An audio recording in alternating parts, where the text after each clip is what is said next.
Performance class के online platform पे आज हम लोग क्लास 10 से साइंस का टॉपिक है रिफ्लेक्शन ऑफ लाइट। तो फिजिक्स में रिफ्लेक्शन ऑफ लाइट को यहाँ पे हम लोग समझेंगे। जैसे कि आप देख रहे हैं कि एक स्मूथ सरफेस है जिसके दूसरे भाग में पॉलिश किया हुआ है। तो इसमें क्या होता है रिफ्लेक्शन ऑफ लाइट में कि जो रे आपको आती है वो रे आपको इंसिडेंट रे कहलाती है।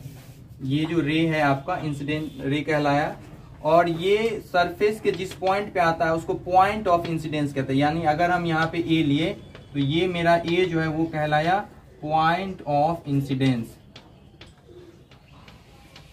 ये पॉइंट ऑफ इंसिडेंस कहलाया ए।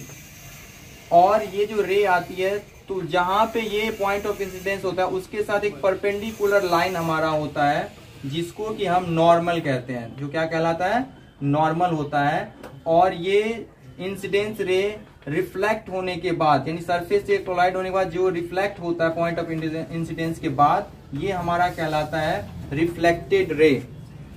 तो कहने का मतलब है ये जो आपका सरफेस है इसके एक ही तरफ आप देख रहे हैं इंसिडेंट रे है, नॉर्मल है और रिफ्लेक्टेड रे है। तो कहने का मतलब फर्स्ट लॉ ऑफ रिफ्लेक्शन जो होता है उसमें यही है कि incident ray, reflected ray and normal, incident ray, reflected ray and normal lie on the same plane, एक ही तरफ हो गया। और दूसरा क्या है कि ये जो नॉर्मल है वो सरफेस के साथ परपेंडिकुलर है, मींस 90 डिग्री के एंगल को रिप्रेजेंट करता है। ठीक है, तो ऊपर भी और नीचे भी। तो दूसरा कंडीशन क्या कहता है, सेकेंड लॉ जो है रिफ्लेक्शन का, उसमें कहता है कि इंसिडेंस रे और नॉर्मल के बीच जो एंगल फॉर्म्ड होता है उसको कहते हैं angle of incidence. Angle of incidence, और एंगल ऑफ इंसिडेंस को आई से रिप्रेजेंट करते हैं। और ये जो होता है नॉर्मल और रिफ्लेक्टेड रे के बीच के एंगल को कहते हैं एंगल ऑफ रिफ्लेक्शन।